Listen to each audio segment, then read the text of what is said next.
Emong Hot Pandesal Oven on Wheels, the Rolling Hot Pandesal.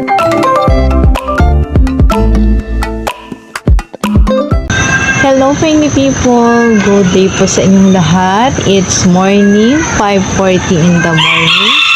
Medyo maaga tayo nagising at tayo ay pupunta doon sa aking suki para bumili ng pandesal ngayong morning. Napakalamig ng panahon. So gusto ko nang magpandesal. So samahan niyo ako at tayo pupunta sa aking suki para bumili sa kanya ng kanyang hot pandesal. Makikita natin yung daan. Talagang wala pang masyadong dumadaan kasi nga may maaga pa. So ito yung way, yung padiretso na yon, doon yung suki ko na. Yung nakikita ko na yung suki ko, yun yung Emong Pandesal. So pupuntahanan ko na yung suki ko at ako ay bibili ng pandesal. So yan, samahan niyo ko tayo makibili. Hello Penny people! Good morning! For today's video, nandito na ako sa suki ko, ang pandesal. Ito, napakaaga ni tatay nagtitinda ng pandesal. So pupuntahanan ko na at nandito na nga pala ako. So yan, morning everyone. Bibili na tayo ng pandesal. Ito yung cheese pandesal. So ito yung kanyang cart. At yan naman si Tatay Joseph. Ayan. Good morning, Tatay. Ayun yung kanya pong mga pandesal na niluluto. So, ayan. Tayo ay bibili ngayon ng pandesal kay Tatay. Ito yung food cart ni Tatay. Napakaaga niya nag-o-open. So, tingnan natin kung ano ba yung pinagbibisihan dito ni Tatay Joseph. Ayan, si Tatay Joseph. Good morning, Tatay. Tatay, ano ba yung piniprepare mo ngayon? Regular pandesal po. At saka Spanish roll. Ayan. So, ngayon, Tatay, ano po ba yung available na mga bread na nandyan ngayon sa inyong Meron na po tayong rolling cart? regular po. Meron na po tayong 3 plancha. Saka po Spanish pandikoko. Saka cheese jumbo. Cheese niya. Tatay, anong oras ka naman ba nag-o-open? 5:30 po, andito na. 5:30 hanggang Hanggang 9:30. 9:30. So, Monday to Sunday po ba?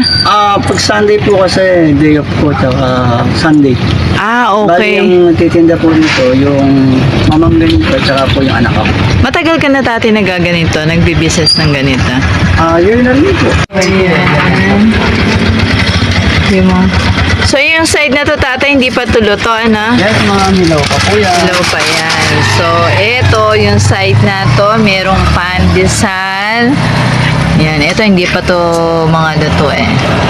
Yan, ready pa lang ni Tatay yan. So, yun yung mga price list. First buyer na si Tatay. Ay, hindi pala. Marami na siya naging buyer. hindi ko lang siguro naabutan. So, ayan. Busy na si Tatay Joseph sa pagtitinda. Preparation sa pandesal ni Tatay Joseph. Isilihan mo muna tong oven. Pagka na-reach nyo na yung init, magsasalang ka na sa ibabaw. Then, ilalim. Yung Tatay ibabaw at saka yung nasa ilalim, yan po yung i-ready nyo pa lang para lutuin. Yes. Bali, ilang minuto naman po ang pagluluto po niyan? Kung na-reach ng oven yung init niya, every 3 minutes po makakaluto tayo ng isang plancha. So sa isang pan, Tatay, yung frying pan ba tayo yung tawag doon, ilang piraso naman po yun? 24 pieces po sa regular na pan. So eto daw po yun. Ayan. 24 pieces basta regular pandesal. Opo. For 3 minutes. For 3 minutes, makakaluto tayo ng isa. So ayan. Ito mong nasa ibabaw ang unang niyang naluluto. So, ililipat po natin yung nasa ilalim pagka naluto na po itong nasa ibabaw. Tapos maglalagay po ulit tayo na panibago sa ilalim. Okay. Ganun pala. Tapos ito naman, Tatay, side na to. Ano naman ito? Tapos, dito naman po yung may mga palaman. Yan. Yan naman yung Spanish roll. Ayan. Malapit na po siya maluto. Mga Ayun. 30 seconds na lang po yan. Ayan. So, dun sa pinaka baba, yan. Ayun naman, Tatay. Cheese jumbo pan. jumbo. Yun naman yung cheese jumbo. Parating na yung mga suki ni tatay. Alam mo. Yan. So, yan ang ganda ng kanyang food cart. Ano nga pa nga? So, yan. Nagre-ready na si tatay para sa isang set na naman ng kanyang pandesal. Thank you, sir. Ayan. So, ayan. Talaga naman pong well organized yung kanya pong mga paninda. Tatay, bale yan. Magkano naman nagiging puhunan ng mga ganyan? Actually, mga porsentuhan lang kami dito eh. Ah, desweldo. Ewan po lahat. Opo. Tatay, lahat ng pandesal mo na yan, ano yan, 10 pesos lahat na? Ayan, yung suki ni tatay. 5 each. Basta pandesal po, 5 pesos each. Pero pagka yung Spanish bread, yung mga jumbo, 10 pesos na yan. Yung pandesal natin. Opo. Ano tatay, asan po tatay yung pandesal na yan? Ito po yung regular pandesal. Yan, daw yung regular pandesal, 5 pesos each. At ito yun, po, cheese jumbo pandesal natin na 10 pesos ang each. Bango. Grabe, ang bango. Yan yung 10 pesos. Yung kanyang suki, oh. Yummy, kasabi ko. Luto na yung pandesal ni tatay. Wow! Sarap. Sarap naman. O, balik natin. Ayan, ito naman babalik. So, panibago na naman. So, ilan tatay na kukonsumo mo na o na iluluto mong pandesal sa loob ng isang araw? Almost 100 plancha ako. Yan, galing naman. Makikita mo siya. Yan, medyo inumaga na tayo dito.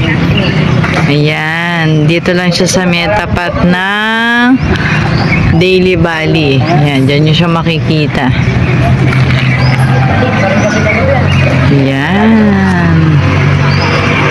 Ito na yung aking order kay tatay. Yan, thank you tatay. Umaga-umaga lang abala. Dito po kayo na Emong. Dito nakalocate sa harap ni Daily Valley. Ayan.